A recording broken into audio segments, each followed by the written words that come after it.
What's going on? As always, give me just a minute to get everything going, but as always, I appreciate you joining me.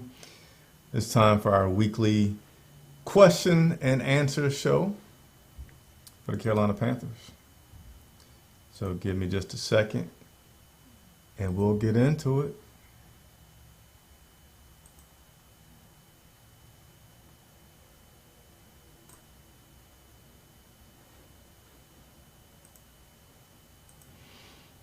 All righty, got everything going. So we'll kind of roll into it. Didn't do the normal scheduled broadcast because that has not worked for me reliably in the first 3 weeks of the season. Still will be testing that this week. But Chris Jenkins, credentialed member of the media, covering the Carolina Panthers for Charlotte Vibe, I want to thank you for joining me. I like to say man of the people. Cody gave me that nickname. That means I work for you guys. Any questions that you have for me, for players, for coaches, I want to be your favorite place to go and get those questions asked so I can get those answered for you. Also, this week we'll start to, I used to do these one-on-one interviews, which I can't do like I used to do. It's so much fun, so interactive, but I will be sitting down talking with players each week. So this week I think I was looking at, let's see, Dante, Shaq, or DJ Moore. Don't know who I'm going to get. Don't know what's going to work out. But if you all want to send me questions for any of those guys, start doing so right now, okay? And Ali Broderick says, welcome back. I appreciate you. Yes, I am back. There will be no more absences. You guys may hear a baby cry in the background because I'm a dad once again, or dad plus one. But thanks, Ali, for welcoming me back.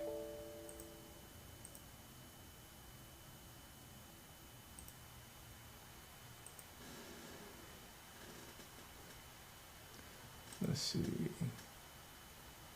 So I'd just like to give everybody a second to tune in. So every week, day after the Panthers play, we'll go and do this Ask Me Your Carolina Panthers questions. And while I'm giving people a chance to log in, because I know I didn't send out the schedule thing, people may be a little slow to log on. I'm going to go over a few transactions that the Carolina Panthers have made since Sunday.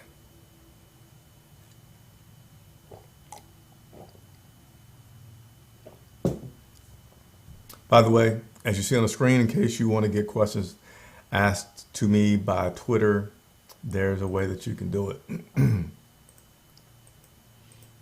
All right, so let's go ahead and take a look at some transactions the Carolina Panthers have had since Sunday. These are all today, October the 4th.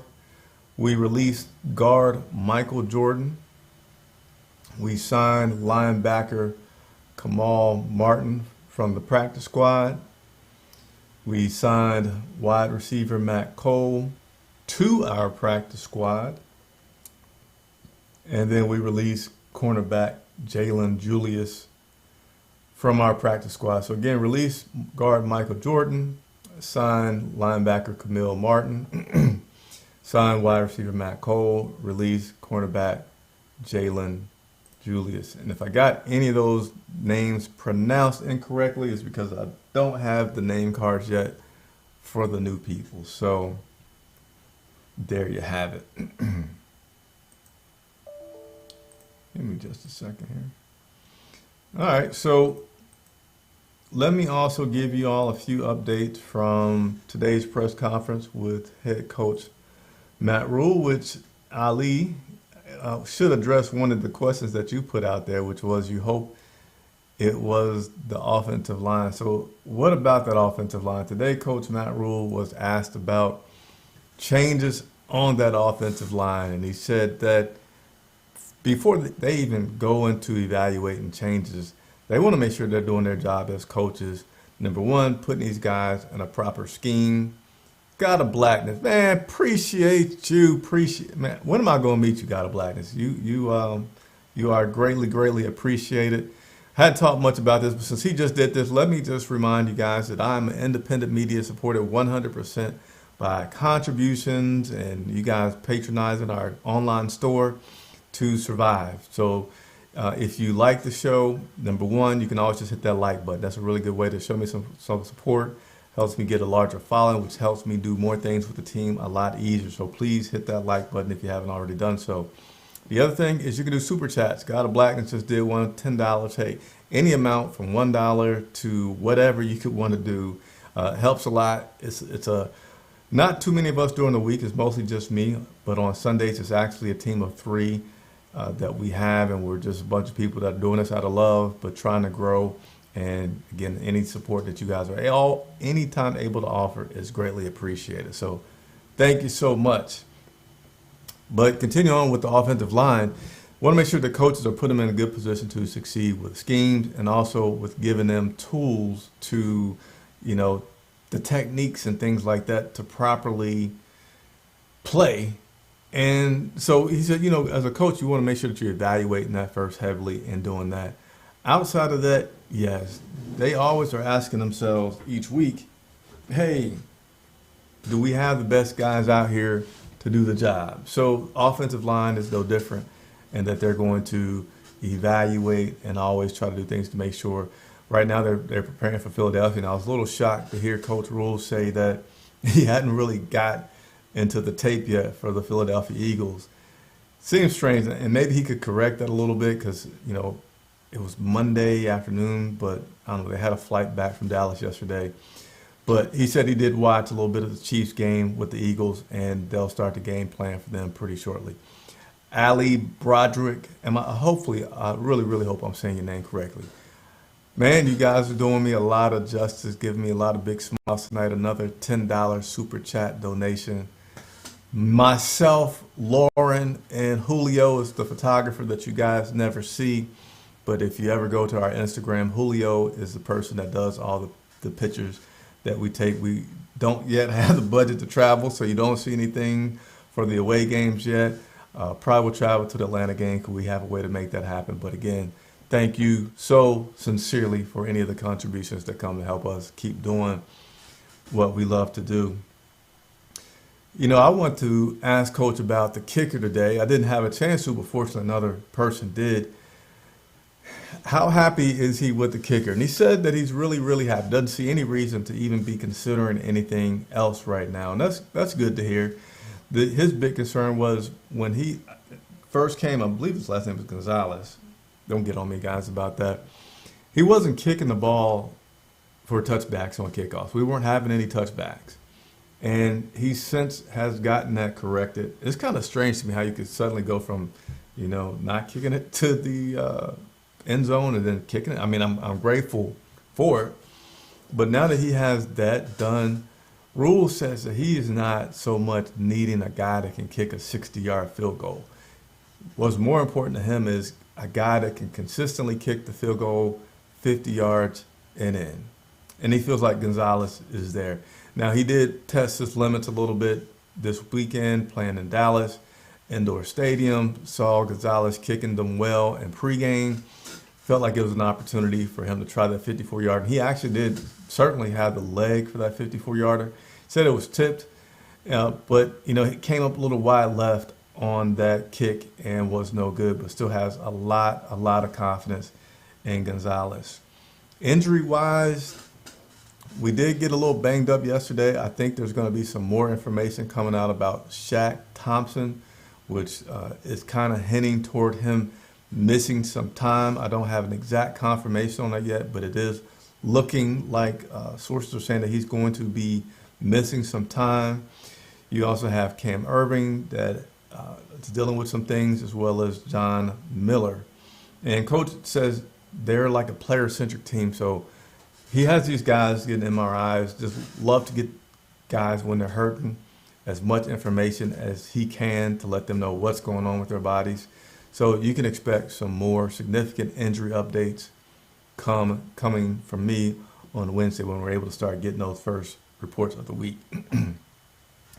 Jermaine says the O-line is the only weakness that I see. And yeah, furthermore about that O-line and playing against Dallas, he said there were a lot of jumbo packages that they hadn't seen, and they were putting some big guys up front and doing some creative things to put pressure on Sam Darnold, and it worked, quite honestly.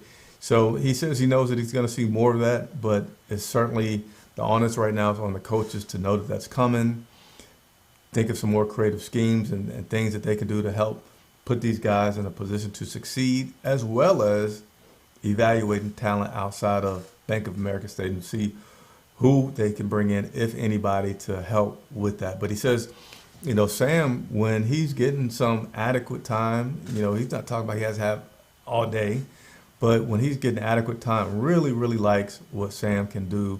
And, I made the comment yesterday that Sam has taken it upon himself to be the answer in the red zone. I mean, this guy's leading the league in rushing touchdowns, which is a amazing, incredible thing. But he says he's not utterly shocked about it because, one of the things that David Tepper liked and moved away from Ron Rivera was he liked analytics. He likes data. He likes people that uses data and all this collective information to come up with some kind of ideas. So they do a lot of that whenever they are looking at and evaluating players. That's the Matt Rule and company, I should say. And he said he knew that Sam was an athlete. Sam had offers to play basketball and had some. He instantly remembered like a 40-something yard run that Sam has had in the past as something that he's capable of. So he's not totally shocked about it. I'm sure it was something that he knew about and said, hey, we're not going to bank on this being a tool that we're going to come out and use Sam for. But if we need to go into our bag of tricks and have a quarterback that can move around a little bit, he said, especially in today's NFL, feels like it's an essential tool to have. There's some guys that can do without it, but mostly in today's NFL, you really need that quarterback that not necessarily is a Lamar Jackson, but is a quarterback that can move a little to the left, move a little to the right, or if they see this huge gap opening up, not be afraid and have the skill to take good advantage of it. And that's something that we have with Sam Darnold.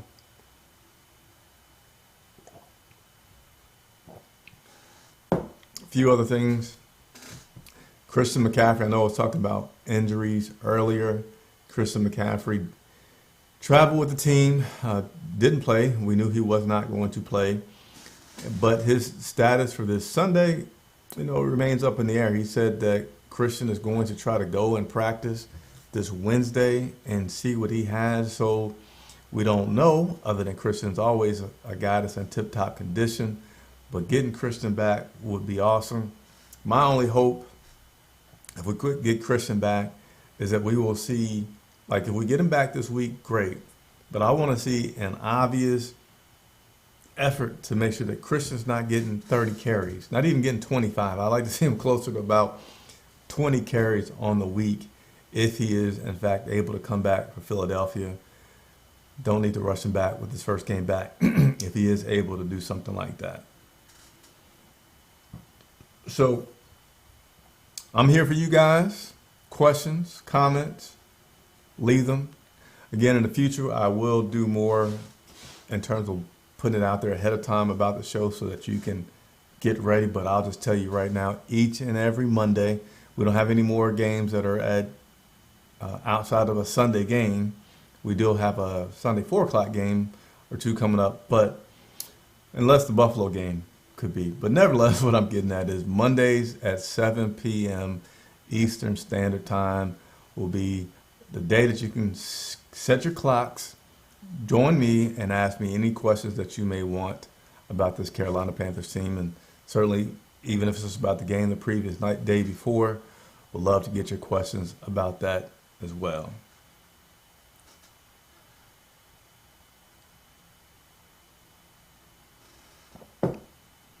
And I'm going to show you all a shirt. So another good way to support the support the Charlotte Vibe team. It's our online store. And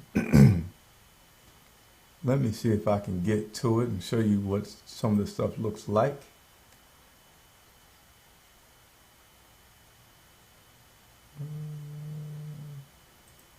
See if I can't quickly find a few things. So that's one shirt right there. Then I'm going to see if I can find another shirt for you all.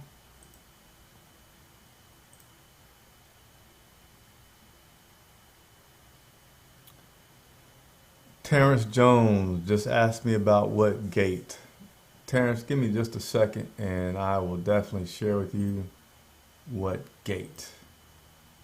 Right now I'm just trying to bring up the samples of the shirts that we have. Where is it? There we go.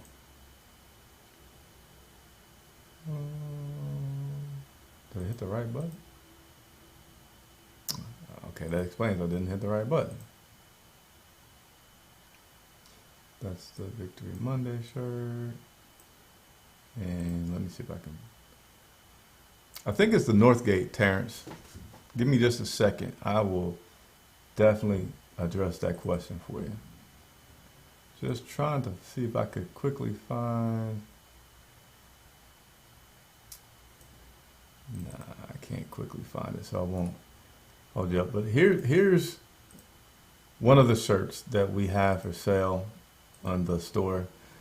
That is our Victory Monday shirt. So that's available by going to the description that you'll see on this video about our online store. And that's a shirt that you can buy. We have it in short sleeve, long sleeve, and I believe even a sweatshirt. And then another one that we have, which I wasn't able to find quickly and didn't want to have you all just holding. It's like for the true Carolina Panther fans. So it says Carolina vows, right? And then it basically says that you're going to stand by this team, win or lose or draw, good or bad. And that's a shirt that you can wear anytime, any day, showing your support for the team. Doesn't have to be the Victory Monday shirt, which, you know, you don't want to wear it on Monday if we lose, but I have that shirt available. What's up, B. Evans? All right, so Jermaine, so yeah, Terrence asked, so I'm pretty sure it's just, let me just look at the map so I can make absolutely sure instead of guessing.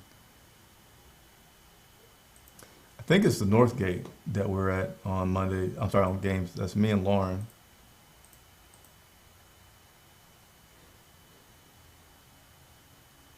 Let's see.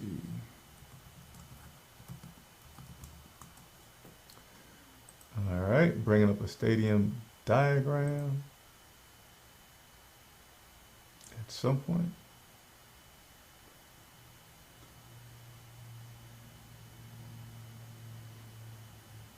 Yeah, so we are at the Northgate, so I'm glad that you asked that question. Oh man, so every Sunday we have a pregame show, and that pregame show is an hour and a half before the game, so that's 11:30 that we go live. And you guys are always welcome to stop by and say what's up and join us on the show. Northgate at 11:30 this Sunday.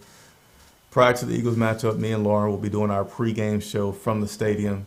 Welcome to join, stop by and say hello or take a picture or just say hello. You know, love to see you if you can do that. How do you think our defense could improve, seeing how we kind of got stagnant in the second half? So for our defense, that second half was pretty bad. It was pretty bad, but I just want you guys, when you're looking at this game from Sunday, to take some few things into consideration. One is they're playing on the road, which we did good in Houston, but playing on the road in the NFL is always more challenging than playing at home. Playing against Dallas, which is a pretty solid team, and you know, you make some adjustments. So it just seems like I don't feel like we need to fix any big glaring problems on our defense. I feel like we more just got stunned in this game, and you saw some things happen with them scoring, I think it was 20 points in that third quarter, which is just way too many points, way too many points. And you know, we helped them with some turnovers as well. So let's not forget that we had some turnovers that helped them. But yeah, it was still problems in that defensive game Sunday. There was no sacks. There was only one tackle for a loss, and we didn't get the Dak Prescott and hit him, we didn't hit him. We didn't sack him. Yeah, and there was only one tackle for a loss. So certainly not our best game. Certainly was uncharacteristic. And I just think that we don't need to do anything special other than watch the film. These guys have a pretty good mentality of going 1-0. I think the defensive coordinator has them coached pretty well. And I really feel like we're going to see a rebound from the defense this Sunday playing against the Philadelphia Eagles. And stagnant part, both the offense and defense can do it. It's mostly been, do I want to say the defense? I'm sorry, the offense? Yeah. So,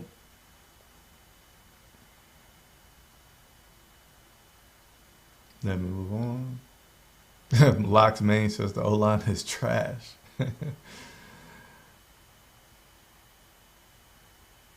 Brad Holt. Give me just 1 second, Brad. I'm going to go ahead and answer your question.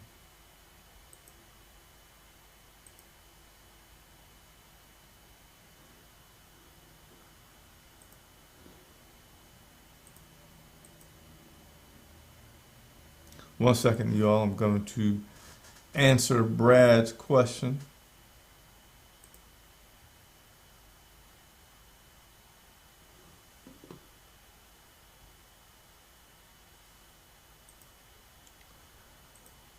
We'll go ahead and get a little fancy here and put Brad's question up on the screen. So do you think Matt Rule makes changes on the offensive line?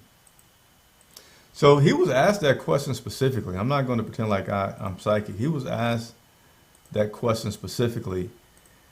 And I would say, judging by his response, now he did not say he was. He didn't say he was, but I do feel like he is going to, along with the coach, with the general manager, strongly consider what they can do. Because the one thing that you absolutely know Matt Rule wants to do is win.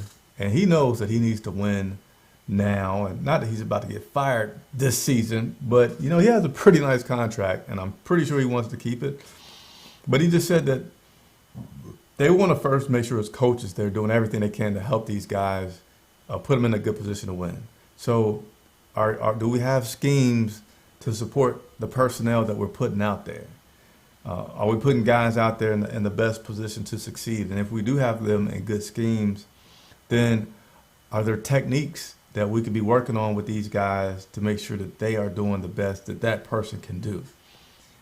Outside of that, he says that, they're always going to be trying to make sure that they are evaluating to make sure they have the best guys that are out there. Now, they did make some changes today that I put out there.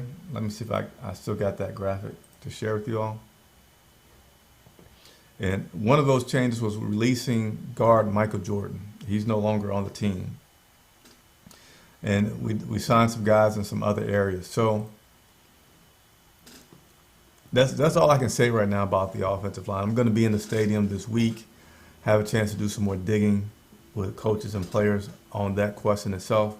And should I find out any additional information, I'll bring it to you. All right, only changes he's making is because of injury. Hey, Locks, I know you're still on here. Can you tell me more about that statement that he's only making changes because of injuries? Less to do with the adjustment and more just getting punched in the mouth. Now, Locks, we're talking about the offensive lineman here. I believe, correct me anywhere if you need to, if I'm incorrect. But, I do see some guys that are just getting beat. And I haven't gone back. Normally I'll go back and I'll watch the video a lot. I know if we go back 2 games ago, I forget who we were playing. I think maybe the Saints. And I saw Cam Irving getting worked pretty good several times. I know Matt Paradis yesterday after the game said that he messed up and missed a tackle. But, sometimes you see these guys will just get pushed over. And that's probably the worst one that you want to see. You kind of prefer to see a guy get, knocked off balance a little bit than a guy just get pushed over. But offensive line certainly does need to get fixed. And yeah, they have been getting punched in the mouth. Gonna make some notes as I like to for these conversations so I can know what I'm gonna be asking these guys this week. Good stuff.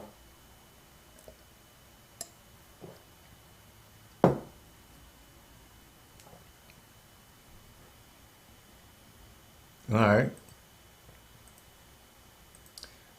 Gonna continue to put your stuff up. So, Locks, you saw the camp. So you say who would you say is our worst offensive lineman right now? It's funny that you mentioned Cam because I mentioned Cam as far as my observation from a couple of weeks ago, not the Texas game, the game before that.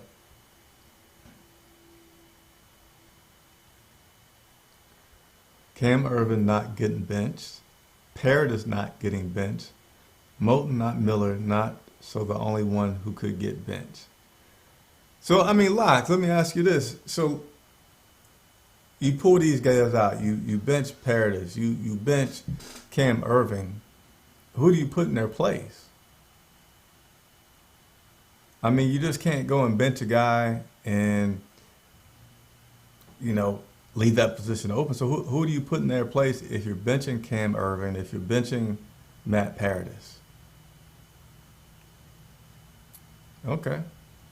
So you guys have seen enough from these backups where you feel like they're better, or you just want somebody else out there? And I guarantee you guys, I will dive as deep as I can into these offensive linemen this week and be able to talk some more about what's going on.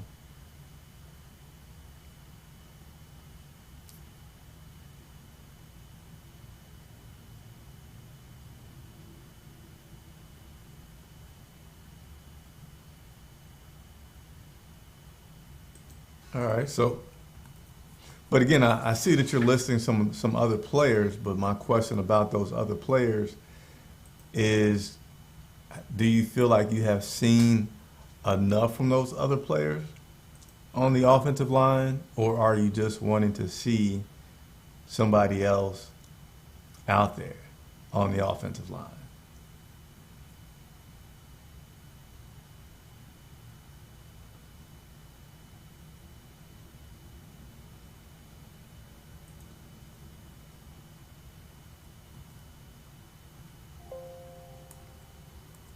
And I think you're listening to some players that aren't on the team right now, but it's all right.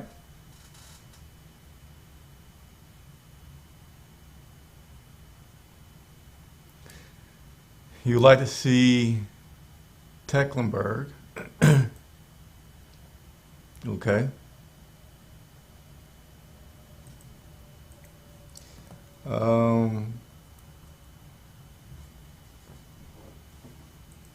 Who else did you say? You want to see Tecklenburg? You want to see Brady Christensen, Deontay Brown?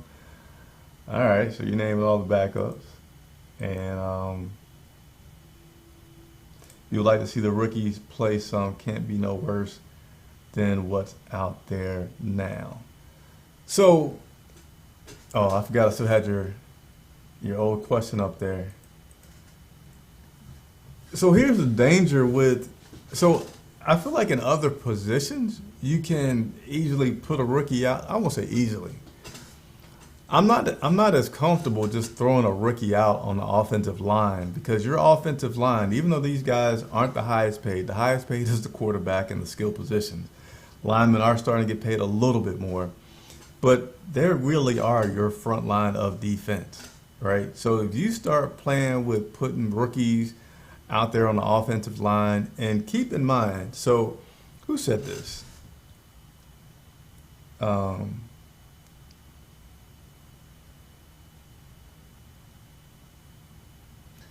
Okay, I'm gonna come back to you, Locks. I think I'll follow what you said. I didn't mean to still have your information on the screen. So, Brad, when you put the rookies out there, so Matt Paradis yesterday spoke about the fact that Dallas did a lot of things that they have not seen before. So, And he said that's not an excuse, but this is telling you what happened. And they started accommodating for it and trying to counter it, and eventually got some things in place to help curb that. Now, you take that and you put a rookie out there who, you game plan for something, you practice something. This is what your stunts are. This is what your calls are. This is what you're looking for. And then you got rookie linemen that are now seeing stuff that they have never seen before. Coaches didn't know what they were going to do, and they don't know how to react. Now you're putting your, franchise quarterback. You're putting Sam Darnold at risk for getting obliterated. You're putting Christian McCaffrey at risk because now he may not have the lanes to go through because guys may be running into each other and doing things like that. So, certainly you can bring along some rookies, like a rookie, and get them into an offensive line, but you don't want to just go, I'd be more comfortable pulling free agents that are still experienced and trying to plug them into that offensive line to help out than the rookies. Because again, there's knowledge that's very handy when you have a team like Dallas that starts doing stuff that you hadn't game plan for, that I feel like would just be completely too overwhelming for a rookie, and then put your quarterback and your running backs and at risk that you don't want to do. But I appreciate you tuning in, Brad, and offering that. Yeah, he got sacked 4 or 5 times with the veterans out there. So imagine how it would be if you put a rookie out there. It just gets worse. If the veterans is getting overwhelmed, you put a rookie out there on the offensive line, it could be even worse. Even worse. Again, keep in mind that Matt said they were doing stuff against the Cowboys were doing stuff against our offensive line that they hadn't seen before, and they weren't prepared for it. So I feel like if you don't have that going on and you still just got people being overpowered or mismatched, then yeah, you make him plug in a rookie in there and let him get some of it because he's still able to do what they practice for. He just is able to execute it better. But when you got a guy that's facing something they haven't even planned for, you're in a pretty tough position when that happens.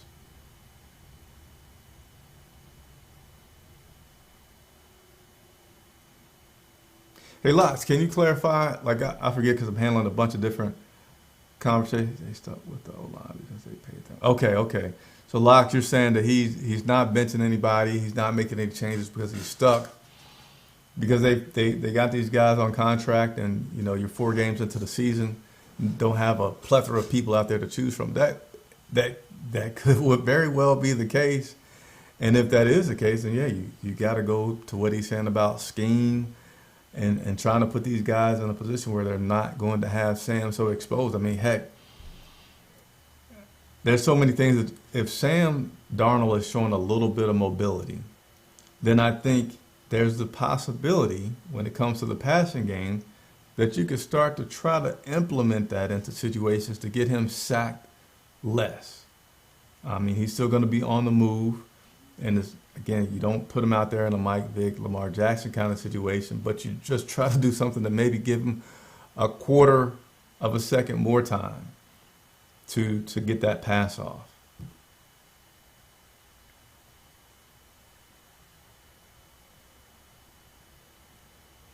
Brad says he understands what I'm saying. Here's coming from Brad. I understand what you're saying. We need to get free agents or start throwing a bunch of screens. Yes, screens could work. Some kind of rollouts could work. We could have times where we get another Richie in the backfield to help with the blocking. So they're going to have to be creative for sure, because you can see, and I feel pretty confident that when you're giving Sam Darnold a decent amount of time to get the ball off and to look down the field, he doesn't need to have all day, that he's a very adequate quarterback for us. And when he starts getting under pressure and getting hit, then it's going to be different. But even with that, I still feel like Sam was playing well yesterday. He had 5 sacks, but I wonder how many hits and pressures that he had. Let me see if I can bring this up for you. Super quick.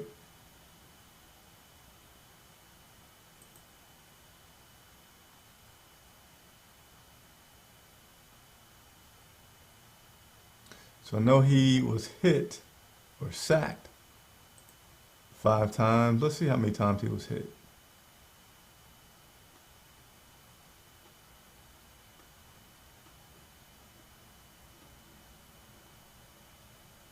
All right, here we go.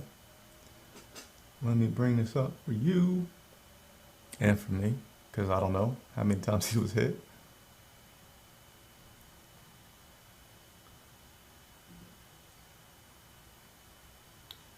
So Dallas, good gracious.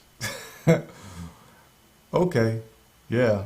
So Sam was sacked 5 times.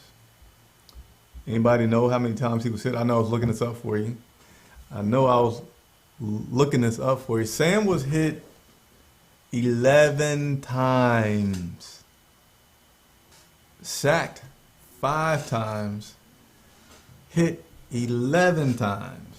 Total of 16 times that my man, well, you can't say he was getting off the ground every single time one of those happened, but yeah, Sam has definitely spent some time in the ice bucket this week.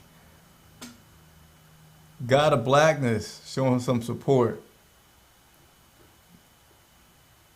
Again, appreciate you, God of Blackness.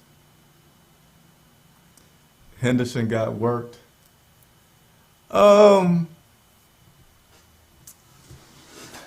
Henderson slipped a little bit on that play. Are you talking about the play where the touchdown, or are you talking a lot more at locks when you said that Henderson got worked? David Screws saying, let me put your comment up there, David. I appreciate you tuning in. David Screws says they need to give Deontay a chance. He balled out in college and in the preseason. Yeah, so I'm not against a situation like that of trying to bring one of these guys that has been excelling and does show a lot of promise, but I would not at all be excited about a number of changes on the offensive line. I think that would just be too much to do there.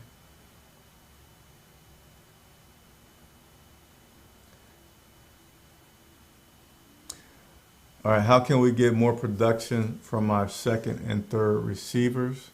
So that would be Robbie Anderson and Marshall. Well,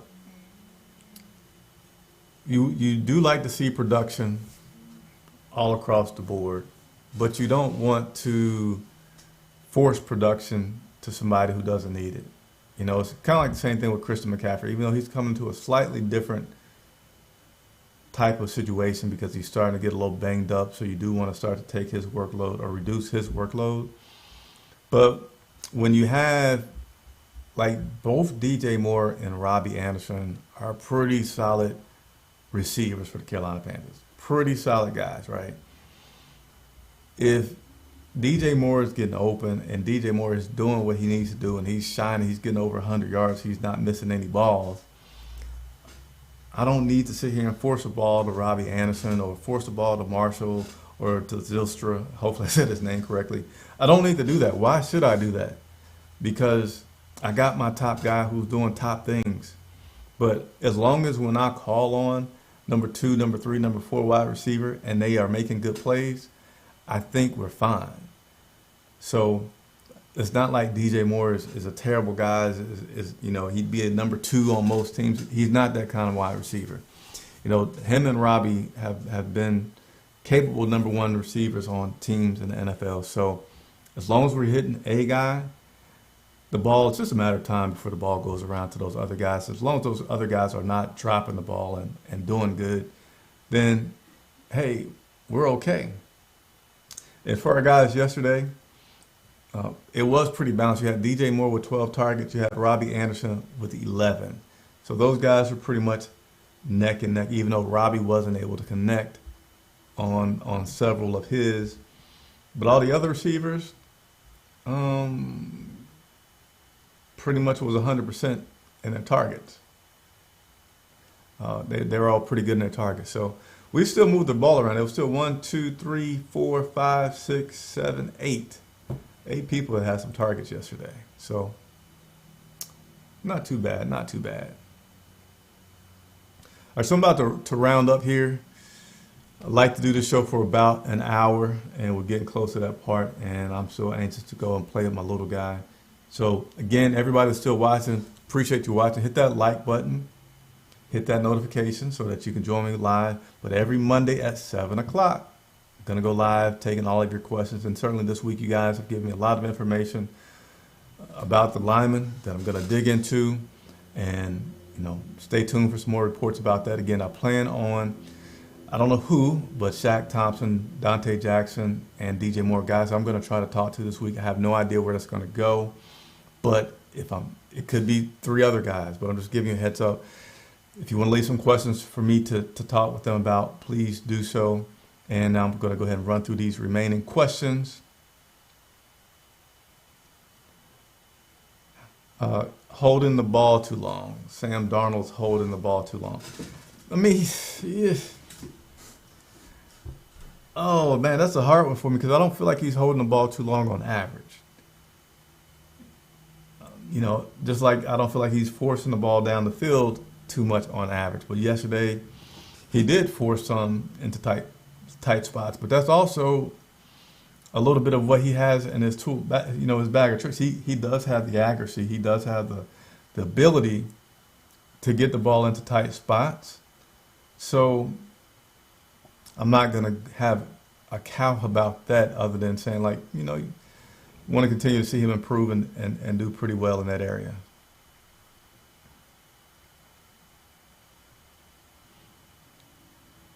Okay, so Brad, you were talking about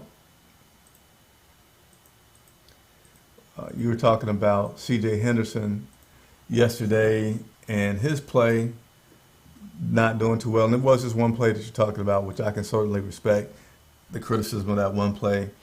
But within that one play, I'm not sure if you saw this, Brad, but he slipped towards the end as they had some contact. I don't know if he slipped or got tripped up. But right near the end of that play, as they got near the goal line, basically he lost his footing. And that made him start to fall just a little bit early, which gave the receiver a little bit of an advantage in just being able to catch that ball. And it was definitely a very, very well thrown ball by Dak Prescott. Take that away, and he played pretty well. And even on that play that he had, he was lined up a little bit inside, and then they had some kind of motion. I forget exactly what happened with the movement, but I know he moved outside and ended up being in a one-on-one situation. So that was still good for him to recognize that he had to go into that one-on-one situation and not stay in the zone and let this guy blow past him. So I still like what I saw from C.J. Henderson yesterday, and he did let up the touchdown. Absolutely did. Coach Rule said that he wasn't even thinking about that play after it happened. So that tells you how the coaches feel about C.J. Henderson as well.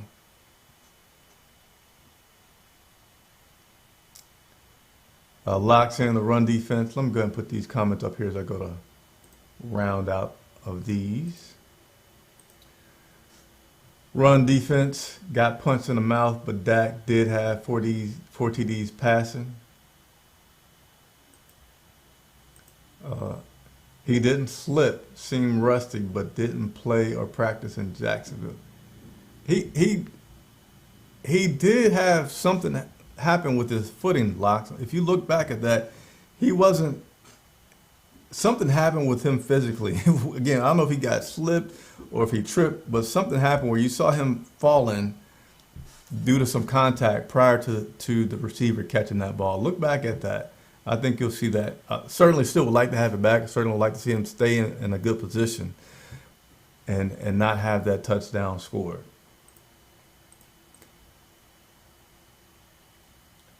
Brad, I don't know if I'm going to say this name right because I don't have my cheat sheet.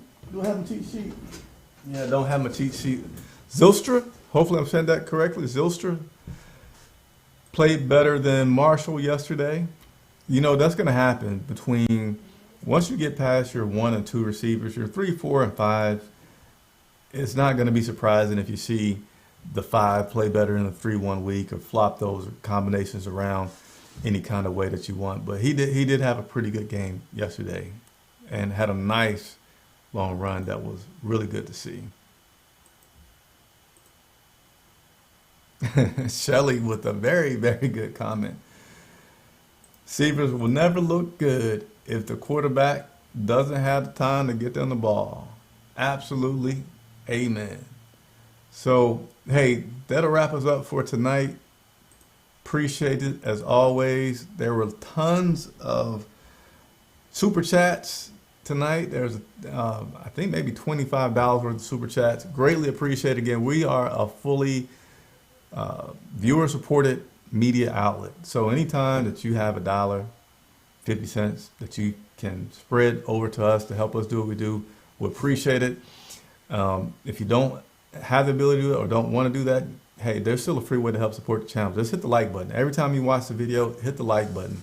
If you'd like to see me do interviews with players and have coaches, the more people that are watching these videos and subscribe, then the more that I can do. And I love working for you all and getting questions answered for you, okay? So I'm going to sign off. Chris Jenkins for Charlotte Vibe. You guys enjoy your Monday nights, and I'll see you back on Wednesday.